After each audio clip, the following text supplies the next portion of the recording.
Hello guys, welcome to back my video. আজকে আমি এমন একটা চা বানিয়েছি যেটা আমি খাচ্ছি স্বাদের জন্য না, উপকারের জন্য। হ্যাঁ বন্ধুরা, এই চায়ে আপনি ক্যাফের মতো স্বাদ পাবেন না, কিন্তু শরীর যেটা চাই সেই যত্নটা ঠিক পাবেন। আমরা অনেক সময় যা জিভ চাই সেটাই খাই, কিন্তু শরীর যা চাই সেটা ভুলে যাই। এই মশলার চাটা আমি খাচ্ছি শরীরের ভেতর থেকে পরিষ্কার রাখতে, হরমোন ব্যালেন্স রাখতে, আর স্কিনকে ন্যাচারালি ভালো রাখতে। তাই এখানে চিনি নেই, কারণ এটা স্বাদের চা নয়, এটা সেলফ কেয়ারের চা। প্রথমে একটি স্টিলের পাত্রে পরিষ্কার পানি নিয়েছি এবং ধীরে ধীরে গরম হতে দিয়েছি। পানি গরম হলে একটার পর একটা মশলা দিয়েছি।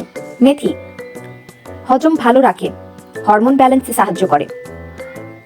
জিরা গ্যাস কমায়, মেটাবলিজম বাড়ায়। কালো জিরা ইমিউন সিস্টেম শক্তিশালী করে।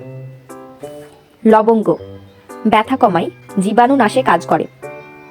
এলাচ শ্বাস ফ্রেশ রাখে, হজম সহজ করে। দারুচিনি রক্ত সঞ্চালন ও স্কিনের জন্য ভালো। সব মশলা দিয়ে 5 থেকে 6 মিনিট ভালোভাবে ফুটিয়েছি, যাতে সব উপকার পানিতে চলে আসে।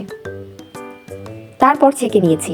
মগে নেওয়ার আগেই আমি হাফ চা চামচ কফি যোগ করেছি। কফিতে অ্যান্টিঅক্সিডেন্ট ও অল্প পরিমাণ ভিটামিন বি থাকে, যা ত্বককে ফ্রি রেডিক্যালের ক্ষতি থেকে রক্ষা করে।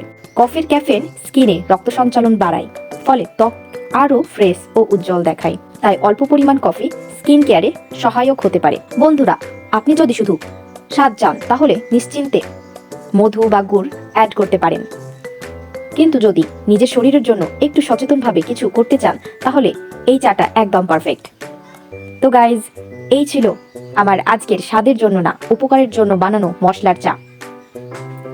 ভিডিওটা ভালো লাগলে লাইক দিন, শেয়ার করুন, আর এমন আরও ডেইলি ব্লগ পেতে ফলো করতে ভুলবেন না।